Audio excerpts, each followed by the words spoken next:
السلام علیکم۔ کیسے ہیں آپ سب لوگ؟ امید کرتی ہوں کہ سب خیریت سے ہوں گے۔ حضرت لقمان کا ذکر قرآن پاک میں بھی آیا ہے۔ آج کی حکایت انہی کے بارے میں ہے، تو سنتے ہیں پہلی حکایت۔ لقمان کی حکمت۔ حضرت لقمان کے بارے میں مشہور ہے کہ ابتدا میں کسی امیر کے غلام تھے اور نہایت بدصورت اور بد شکل تھے۔ امیر کے دوسرے غلاموں میں لقمان جیسا کوئی بھی نہ تھا۔ سبھی اچھی صورت شکل والے تھے۔ وہ ہمیشہ لقمان کا مذاق اڑایا کرتے، اپنے حصے کا کام بھی ان پر لاد دیتے اور امیر سے جاؤ بے جا شکایتیں کرتے۔ لیکن حضرت لقمان کبھی شکایت کا ایک لفظ بھی زبان پر نہ لاتے۔ اگرچہ سر سے پاؤں تک جسم کا رنگ سیاہ تھا، مگر انتہائی دانا اور عقل مند تھے۔ دانائی کی ایسی ایسی باتیں کہا کرتے کہ جو سنتا دانتوں تلے انگلی دبا لیتا۔ اس امیر کے پھلوں کے کئی باغ تھے۔ درختوں پر پھل پک جاتے تو لقمان بھی دوسرے غلاموں کے ساتھ پھل توڑنے جایا کرتے۔ بعض اوقات غلام جتنے پھل جمع کرتے، ان میں سے اکثر خود ہڑپ کر جاتے۔ ایک مرتبہ امیر نے پھلوں کا شمار کیا تو قیاس سے بہت کم نکلے۔ غلاموں سے پوچھا کہ پھل اتنے کم کیوں ہیں؟ انہوں نے لقمان کا نام لگایا کہ یہ غلام ہمیشہ چوری چھپے پھل کھا جاتا ہے۔ امیر نے یہ بات سنی تو لقمان کو طلب کر کے خوب ڈانٹا اور بے حد سختی کی۔ آخر لقمان نے کہا، اے آقا، یہ جھوٹ بولتے ہیں، میں نے آج تک امانت میں خیانت نہیں کی۔ خدا کے ہاں بے ایمان شخص کی بخشش ہی نہیں۔ اب مناسب یہ ہے کہ تو ہم سب کا امتحان لے۔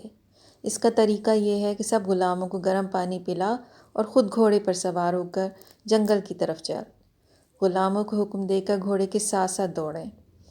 خدا نے چاہا تو سب بھید کھل جائیں گے کہ میں سچ کہتا ہوں یا جھوٹ۔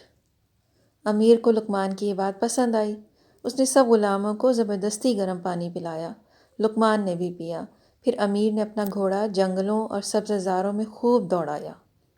اس دوڑ دھوپ کا نتیجہ یہ نکلا کہ غلام تھک ہار کر لمبے لمبے لیٹ گئے۔ ان کا جی متلایا اور سب نے قے کر کے جو کھایا پیا تھا سب باہر اگل دیا۔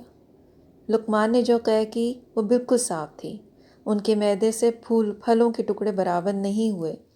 یہ دیکھ کر امیر کو لقمان کی سچائی اور حکمت پر یقین آیا۔ اس نے غلاموں کو سرزنش کی اور لقمان کو ان کا سردار بنا دیا۔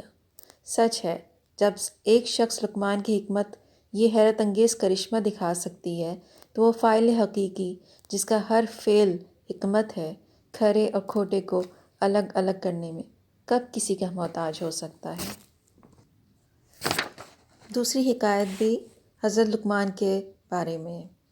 خوش رنگ خربوزہ۔ حضرت لقمان کی قدر و منزلت ان کے آقا کے دل میں بڑھ گئی۔ اس پر لقمان کی خوبیاں واضح ہو گئی تھیں۔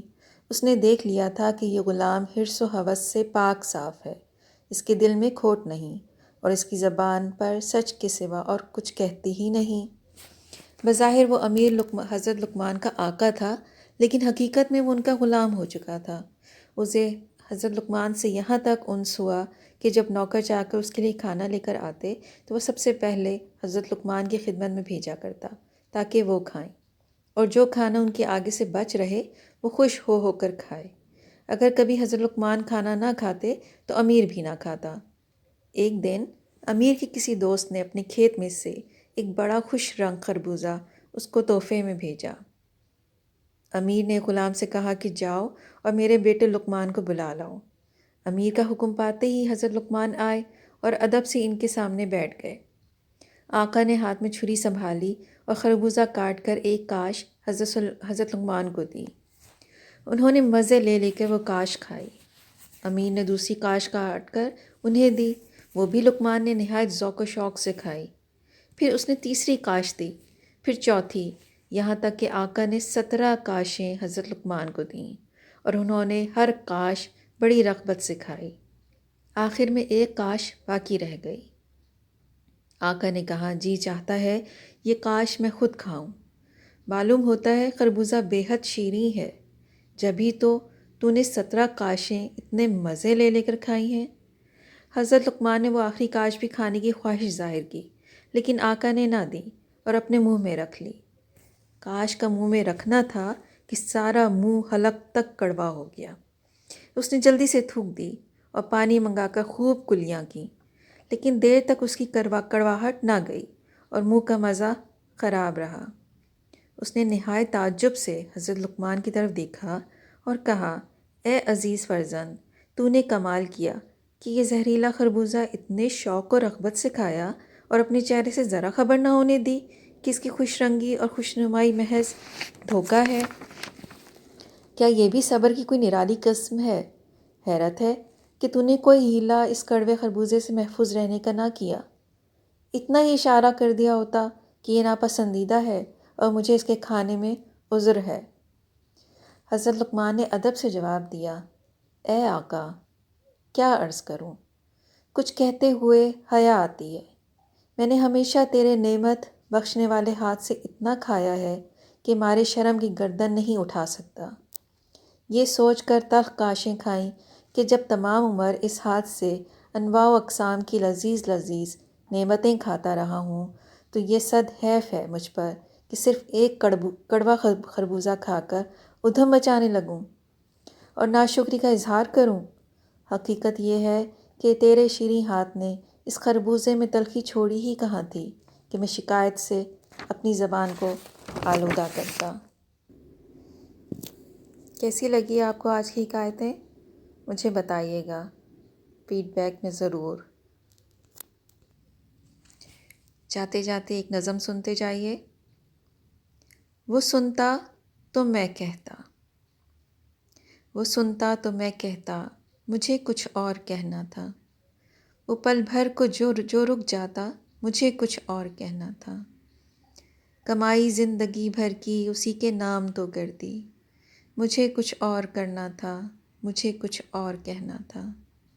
کہاں اس نے سنی میری، سنی بھی انسنی کر دی۔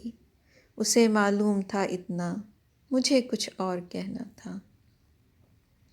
رواں تھا پیار نس نس میں، بہت قربت تھی آپس میں۔ اسے کچھ اور سننا تھا، مجھے کچھ اور کہنا تھا۔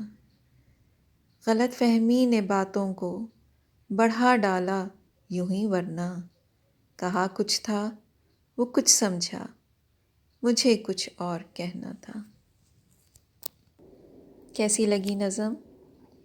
اپنا ڈھیر سارا خیال رکھیے گا اور دعاؤں میں یاد رکھیے گا مجھے۔ اجازت چاہتی ہوں، اللہ حافظ۔